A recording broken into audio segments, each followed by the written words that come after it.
How are you? I'm doing great. How are you? Very good. How was your European tour so far? You've been in 10 cities already? Oh yeah, it's been amazing so far. We've covered a lot of ground. It's been like a show every day pretty much. We've got to visit a lot of new countries like Romania for the first time tonight.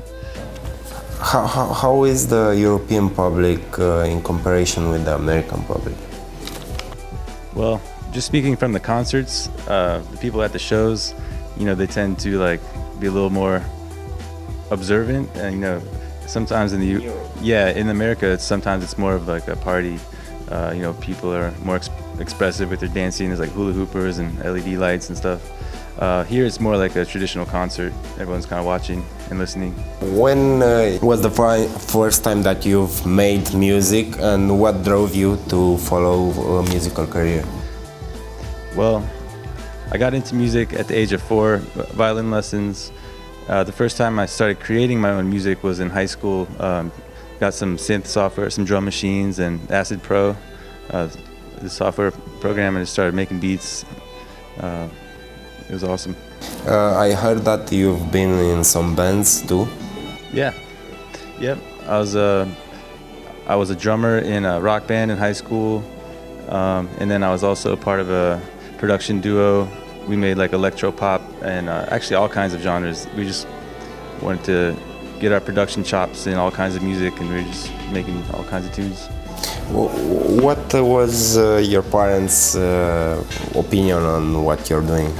It's funny, like I used to spend so much time making beats on the computer that my dad disabled the software because he's like, you need to work on your college application essays. From the start, I kind of had to, it was an uphill battle to prove to them that this could be a career. At the same time, they've given me a lot of support along the way, so many thanks to them. What kind of music did your parents used to listen when you were a kid, and how that influenced your musical choices and musical career? Had a very big influence on my tastes, I think, growing up, because my dad was a record collector and collected all kinds of like English folk music, all kinds of electronica, and just the whole spectrum.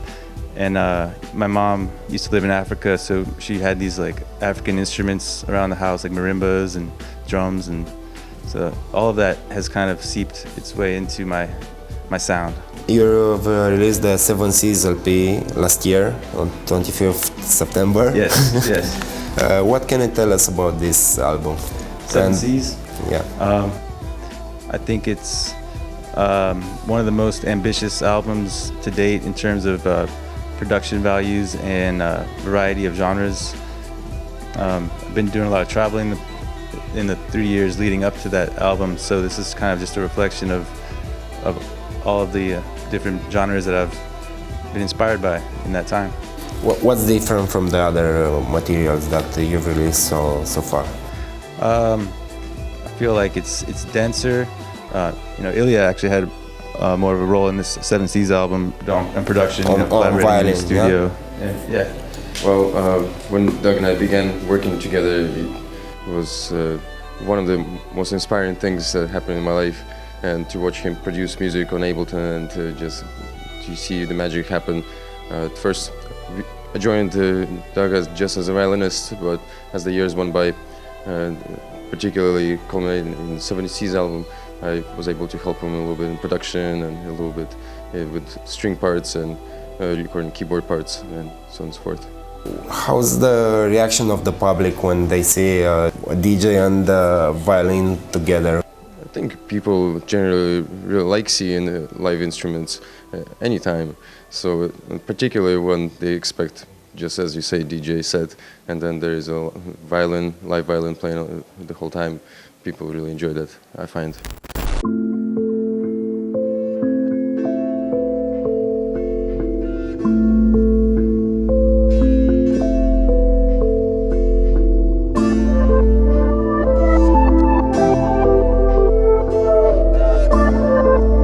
Yeah, we've been developing the ensemble for the past 3 years.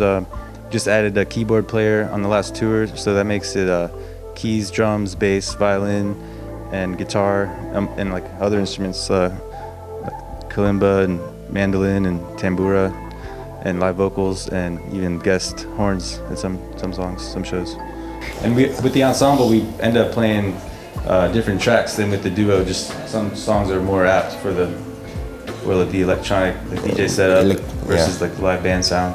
How will you define your music to someone who didn't listen to it so far?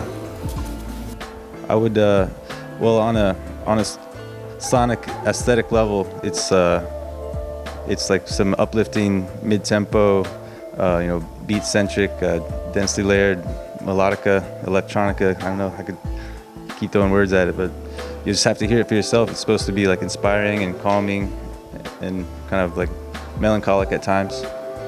What are the artists that influenced so far in your career? Well, in your music? It's definitely evolved over the years, like as my musical tastes change. When I first started producing, I was heavily influenced by underground hip-hop and electronica, like Bonobo was like in constant rotation, DJ Shadow, Thievery Corporation, RJD2, those kind of bands. And then, but these days, I just listen to like a lot of future beats, electronica, like Chrome Sparks and Shlomo and Shigeto, Nicholas Jar, those are some of my favorite. Nujabes, major influence in not just the music I make, but like inspiring me to like dedicate my life to this craft, making music. He signed me to his record label in Japan. He gave me inspiration and he basically said you should always keep making music, and which was kind of reaffirming for what I already felt. A couple of years ago, one of your songs played in Beijing Olympics. How did you felt when you heard that? Well, I couldn't believe my ears, honestly. I was sitting at a bar in New York City, a restaurant, and I was watching the TV, and I could hear my song being played on the TV with reverb on it, as if it wasn't being broadcast over the TV, but it was actually part of the stadium music. And so there's still no answers to that. I don't know who picked that music for their warm-up routines in the Olympics, but I really enjoyed hearing that on a global scale. It was like, my music's being heard. What plans do you have this year? I know that you're gonna play a lot of festivals. Oh yeah, we've got some big festivals in the States lined up for the next few months, and between all the travels, my plan is just to keep on producing music in the studios as much as I can.